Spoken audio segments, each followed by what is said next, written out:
amarah berbuah penyesalan. Empu Ragendra menghentakkan kakinya berulang kali, lalu bergegas masuk kembali ke dalam istana. Ia baru saja memeriksa ruang pusaka dan menyaksikan dengan mata kepala sendiri bahwa kitab-kitab warisan serta harta Bukit Pelangi telah lenyap. Ketika ia memanggil Jakawaning dan Sekar Angin menghadap, keduanya tertegun. Raja Sakti itu tampak berubah drastis. Wajahnya suram dan kelabu. Mata yang biasanya tajam dan bercahaya kini redup seperti pelita kehabisan minyak. Rambutnya yang dahulu hanya beruban tipis, kini hampir seluruhnya memutih. Suaranya pun terdengar kosong ketika berkata lirih, "Jakawaning, Sekar Angin, maafkan aku, Suhu." Jakawaning segera berlutut dan menunduk dalam. "Ayah, jangan berkata begitu." Sekar Angin meloncat memeluknya. Ayah dan anak itu berangkulan. Jakawaning makin menunduk ketika mendengar Empu Ragendra terisak, tangisan berat seorang lelaki yang baru tersadar dari mimpi panjangnya. Setelah agak tenang, Empu Ragendra mencium dahi putrinya dan menyuruhnya duduk. Sekar Angin mengusap air mata dan kembali berlutut di sisi Jakawaning. "Aku telah berdosa," ucap Empu Ragendra parau. "Sekarang aku tahu, ibumu tidak bersalah. Ia hanya menjadi korban fitnah. Ah, apa yang telah kulakukan? Aku hampir membunuh kalian." Ia memukul dadanya sendiri. "Aku mengaku mencintai anakku. Cinta macam apa itu? Tidak ada cinta dalam hatiku. Yang ada hanya nafsu dan kesombongan. Aku diperdaya oleh perempuan itu. Diperdaya oleh kesenanganku sendiri." Ia memandang keduanya dengan mata basah. "Hanya satu pesanku, anakku. Sekar Angin, jadilah jodoh Jakawaning. Kalian menikahlah. Biarlah itu menjadi penawar lukaku. Suhu, ayah, aku ingin menebus kesalahanku. Aku ingin melihat kalian bahagia sebagai suami istri." Jakawaning menunduk lebih dalam. "Suhu, ampunilah Tiku. Dalam hati hamba belum terlintas memikirkan soal jodoh." Sekar Angin pun berkata pelan namun tegas, "Ayah, jodoh tak dapat dipaksakan. Biarkan kami menentukannya sendiri." Empu Ragendra menarik napas panjang. Ia memejamkan mata sejenak, lalu bangkit dan berjalan perlahan memasuki kamarnya tanpa berkata lagi. Sejak hari itu, berhari-hari lamanya ia tidak keluar dari ruangannya.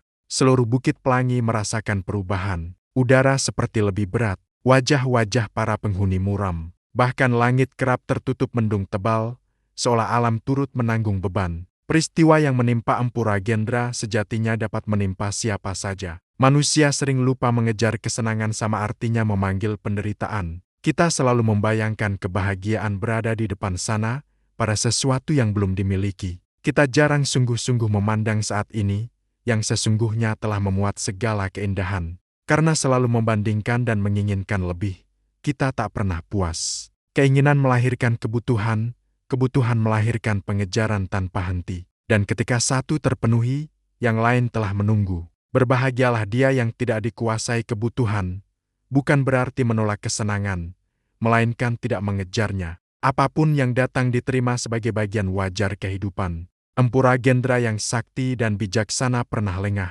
Ia mengira menemukan kebahagiaan dalam diri Dewi Larasati. Padahal yang ia temukan hanyalah kesenangan sesaat. Ketika kesenangan itu runtuh, pahitnya terasa berlipat. Barulah ia sadar, suka dan duka hanyalah dua sisi dari tangan yang sama. Sebuah perahu kecil terombang-ambing di laut tenang. Layar digulung, dayung dibiarkan terbaring. Perahu itu sepenuhnya mengikuti alunan ombak kecil. Di dalamnya duduk dua sosok seperti Arca, Jakawaning dan Sekar Angin. Tatapan mereka jauh menembus kaki langit, seolah mencari jawaban yang tak tampak. Bukit Pelangi kini hanya garis putih tipis di kejauhan. Mereka berangkat pagi-pagi dan memilih berhenti di tengah laut sunyi ini. "Kakang," suara Sekar Angin lirih, namun dalam kesunyian terasa bergetar. Jakawaning menoleh perlahan, seakan baru terbangun dari lamunan. Kakang mengajakku meninggalkan pulau untuk bicara, tetapi sejak tadi hanya diam dan melamun. Aku terpesona oleh sunyi ini, Adinda. Aku pun tadi begitu, tapi melihat karang di depan sana, aku tersadar. Apakah aku akan menjadi seperti batu itu?" Diam dan menua dalam kesunyian, ia menatapnya. "Kau berkata ingin membicarakan urusan kita di tengah laut. Mengapa?" Jakawaning menarik napas dalam. "Fitnah yang ditujukan kepada kita membuatku tak enak berbicara berdua di daratan. Orang bisa kembali berprasangka. Di sini tak ada mata yang mengintai, tak ada telinga yang menguping. Hanya laut dan langit. Aku berharap di tempat sunyi ini kita dapat berbicara jujur, dan mungkin menemukan ilham." Sekar angin tertawa kecil. Keceriaan perlahan kembali ke wajahnya. Kadang-kadang kau berbicara seperti pertapa gunung saja. Apa yang begitu berat hingga perlu ilham segala? Jaka Wening menatapnya dalam. Mari kita bicara tentang cinta. Sekar angin terdiam. Matanya membesar. Pipinya perlahan memerah. Ai, apa maksudmu, Kakang? Jaka Wening menyentuh tangannya dengan lembut. Suhu menghendaki kita berjodoh. Kita menolak dan memang benar.